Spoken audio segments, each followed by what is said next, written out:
Bienvenue sur Africa 24 dans cette nouvelle édition du Morning News. Voici les titres de l'actualité. La campagne électorale bat son plein en Côte d'Ivoire en vue des législatives du 6 mars prochain. Plus de 1500 candidats sont en lice, dont des jeunes.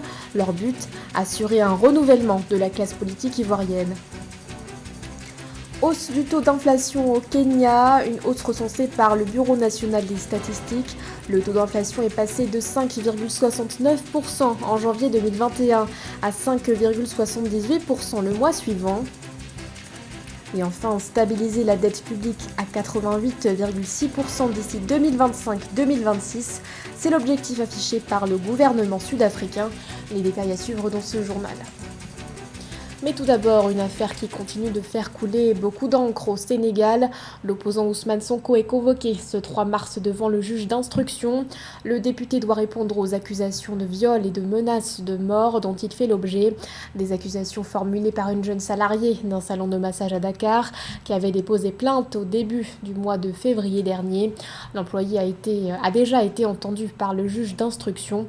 Notons que cette convocation intervient après la levée de l'immunité parlementaire du député par l'Assemblée nationale le 26 février. Une décision parlementaire décriée par le leader du PASTEF qui continue de dénoncer un complot politique. La campagne électorale en vue des élections législatives se poursuit en Côte d'Ivoire. Dans le cadre de ce scrutin fixé au 6 mars prochain, plus de 1500 candidats sont en lice, dont des jeunes âgés entre 30 et 40 ans. Leur ambition, renouveler la classe politique ivoirienne. Plus de précisions dans ce reportage de notre correspondant Oliva Jacotan. Ils ont entre 30 et 40 ans, ces jeunes Ivoiriens qui rêvent d'un renouvellement de la classe politique à l'issue des législatives du 6 mars 2021 en Côte d'Ivoire. Titulaires comme suppléants, ils sont plusieurs centaines à descendre dans l'arène politique pour bousculer leurs aînés. C'est le cas de Lazare Bogou et de Lori Joël Nyonka. Ils conduisent dans ce sens une liste indépendante dans la commune de Daloa. Chaque génération a véritablement son temps. Je pense que c'est le nôtre maintenant. Le plus jeune candidat, il a 35 ans. C'est l'occasion aussi de demander à mes frères, aux jeunes frères qui sont moins âgés que nous, de s'impliquer vraiment dans la vie politique. Parce que c'est la politique qui fait changer les choses. Nous devons faire notre temps pour que nos petits frères qui sont derrière nous puissent aussi venir faire leur temps. Mais si nos parents sont encore dans notre temps, à quel moment nous allons nous affirmer? Alors on peut dire que cette élection va sonner la retraite de certains de nos aînés. Taxé de parti conservateur avec un fort penchant pour la classe vieillissante, le PDCI et le RHDP ont réussi l'exploit dans certaines circonscriptions d'aligner des jeunes sur leur liste.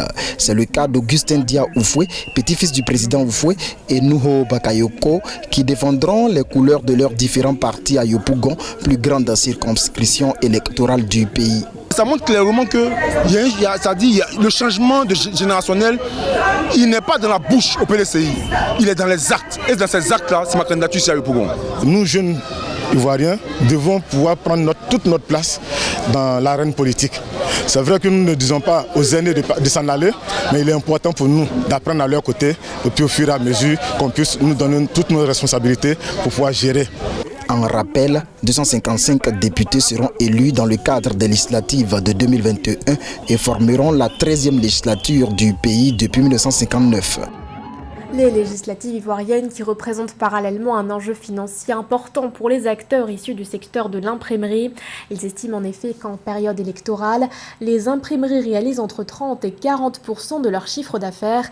Si en 2020, les tensions autour de la présidentielle n'ont pas permis d'établir un climat propice aux affaires, les imprimeurs s'attendent pour ces législatives à une importante rentrée d'argent. Notre correspondant Oliva Jacotan est allé à leur rencontre. En Côte d'Ivoire, les législatives du 6 mars 2021 ont également un enjeu économique pour les entreprises. Par exemple, cette imprimerie a reçu une commande de 30 000 t-shirts et en a déjà livré 25 000. Des commandes provenant des candidats du parti au pouvoir, de l'opposition et des indépendants. C'est une très bonne période, une période propice pour notre secteur d'activité. Voilà, parce que nous sommes dans la bonneterie, la confection des t-shirts, les impressions diverses, c'est-à-dire les impressions numériques sur support textile et consorts. Et c'est une période où nous sommes vraiment prisés par les acteurs politiques. On a de nombreux clients. Aujourd'hui, on est obligé de refouler certains clients parce qu'on a fait le plein.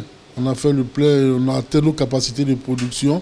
Les tensions de la présidentielle d'octobre 2020 n'ont pas favorisé la bonne affaire de certaines imprimeries, dont celle-ci. Elle n'a reçu aucune commande durant la dite élection, mais pour ces législatives consensuelles, l'imprimerie a déjà livré 20 000 t-shirts.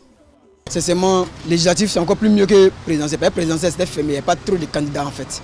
Si on veut bien voyer, seulement que deux candidats, parce que les autres sont retirés. Donc ça fait qu'il n'y a pas eu de commande en tant que telle. Les commandes étaient limitées en fait. Voilà. Donc mais législatif au moins, il y a plusieurs candidats.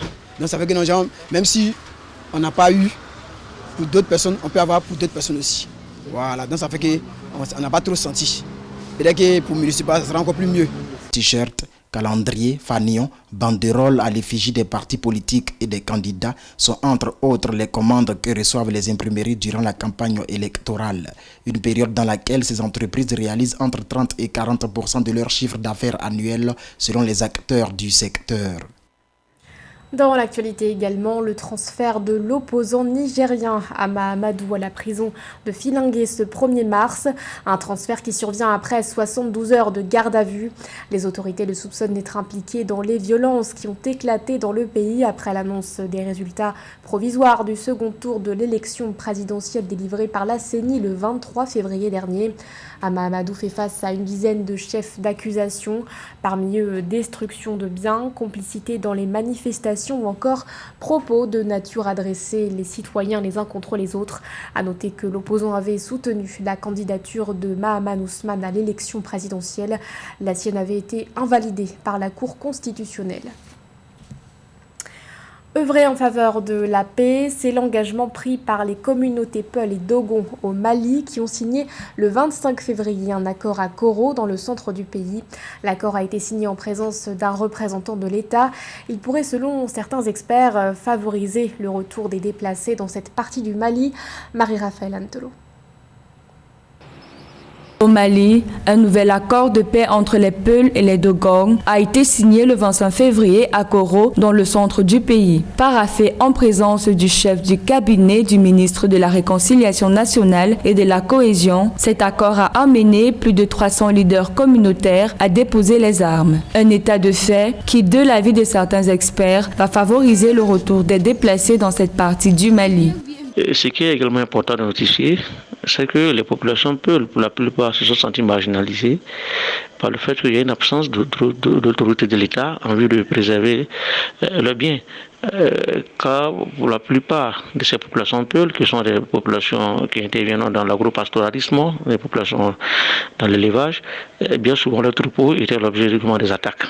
Depuis plusieurs années au Mali, il existait des conflits entre les éleveurs Peul nomades du centre du pays et les Peul Dogon. Ces derniers reprochent aux Peul de dévaster leurs champs et de détruire leurs récoltes pour nourrir leur bétail. Néanmoins, des experts précisent que ces heurts seraient causés par la course aux ressources naturelles que les deux parties discutent. Une situation qui a conduit à une escalade des violences avec l'arrivée des mouvements djihadistes dans le nord du Mali en 2012. Donc pour pouvoir alors mettre fin à ce cycle infernal de violence ethno-tribale et de conflits communautaires, il est important aujourd'hui que nous puissions assister au retour de l'État. Il faut réaffirmer l'autorité de l'État dans cette partie du Mali. Il faut rendre la décentralisation réellement effective, sans lesquelles tous les accords de paix qui existent dans ces différentes communautés ne pourront jamais réellement construire le dividende que nous attendons tous, qui est la paix et la stabilité politique du Mali. Notons que cet accord est le 4e accord de paix signé dans cette partie du Mali. Toutefois, c'est le premier à être paraphé en présence des autorités nationales. Par ailleurs, pour faire régner la paix dans la région et dans le pays, certains observateurs appellent également à une négociation avec les groupes armés dans une perspective d'aboutir à un mémorandum de paix. L'actualité, c'est également ce soulagement pour les familles nigérianes. Le gouverneur de l'État de Zamfara, Bello Matawalle, a annoncé ce 2 mars la libération des lycéennes enlevées à la fin du mois de février dernier. Si les autorités évoquaient au départ l'enlèvement de 317 adolescentes, elles sont finalement au nombre de 279. Le gouverneur a par ailleurs indiqué qu'elles sont en bonne santé, sans pour autant mentionner les conditions de leur libération. Pour rappel, les lycéennes avaient été enlevées dans la nuit du 25 au 26 6 février alors qu'elles se trouvaient dans leur pensionnat. La police de Zamfara avait indiqué que des hommes armés étaient à l'origine de leur enlèvement. Dans les mémoires collectives, ce kidnapping en a rappelé un autre, celui de 2014 où 276 lycéennes de la localité de Chibok avaient été enlevées par le groupe djihadiste Boko Haram. Le taux d'inflation en hausse au Kenya, il est passé de 5,69% en janvier 2021 à 5,78% en février 2021 selon les données fournies par le Bureau national des statistiques.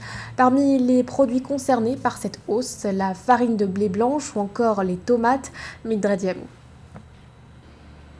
L'inflation sur un an au Kenya est passée à 5,78% en février 2021 contre 5,69% en janvier 2021. Les données du Bureau national des statistiques révèlent que l'indice des prix à la consommation a augmenté de 0,70%, passant de 112,576 en janvier à 113,365 en février 2021.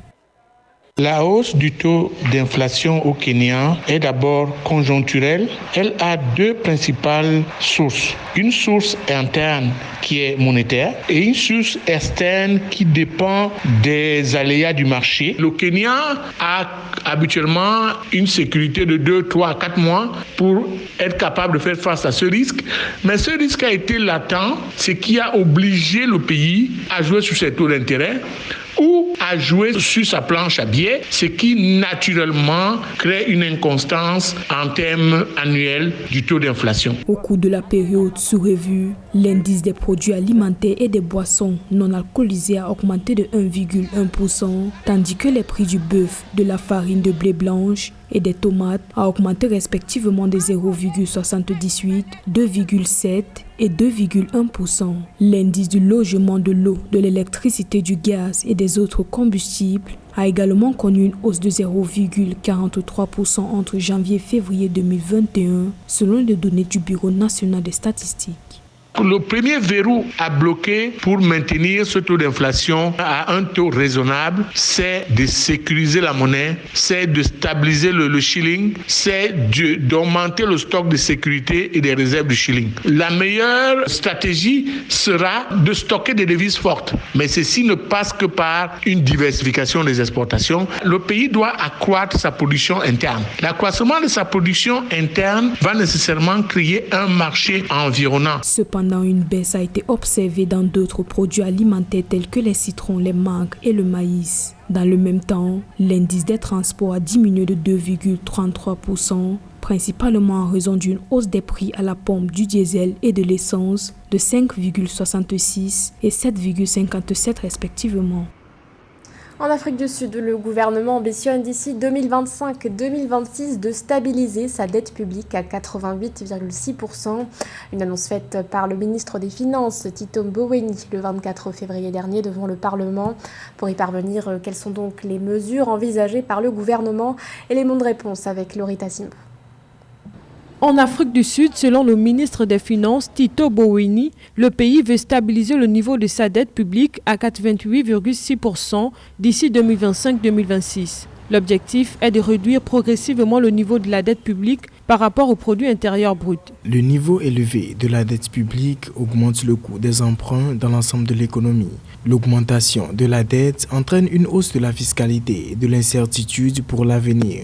Le service de cette dette croissante enlève des ressources qui auraient pu être investies dans les infrastructures et effilocher notre solidarité sociale. Pour l'année 2020-2021, les autorités sud-africaines ont indiqué qu'elles s'attendent à une hausse des recettes budgétaires à 1 350 milliards de rand, soit 25% du produit intérieur brut. Pour l'année 2023-2024, ce chiffre devrait passer à 1 500 milliards de rand. Je pense que les solutions pour préserver son déficit public et sa dette publique est surtout d'avoir une croissance qui soit assez soutenue afin de voter des budgets qui soient à l'équilibre. Donc pour ma part, je pense qu'il faudrait vraiment essayer de limiter les déficits et pour limiter les déficits, il faudra que l'État sud-africain enregistre plus de recettes que de dépenses. Donc il faudra que l'État sud-africain réduise son train de vie, en tout cas, et une croissance suffisamment forte pour pouvoir obtenir des recettes fiscales suffisamment élevé pour voter un budget à l'équilibre. Une croissance soutenue aussi est une solution sur le long terme viable pour réduire la dette publique du pays, car on sait qu'avec de la croissance, on peut voter plus de recettes et finalement réduire la dette publique. Même si le gouvernement sud-africain compte sur les impôts pour atteindre ce niveau, le ministre des Finances du pays reconnaît qu'un système fiscal trop pesant sur les entreprises et les ménages, dans le contexte actuel, pourrait avoir un effet contre-productif. Dans un rapport publié en 2019, l'Institute of International Finance a indiqué que la dette publique sud-africaine pourrait grimper à 95% du produit intérieur brut d'ici 2024. Ce journal a été réalisé par l'ensemble de la rédaction. Merci de votre fidélité. L'actualité continue sur Africa 24.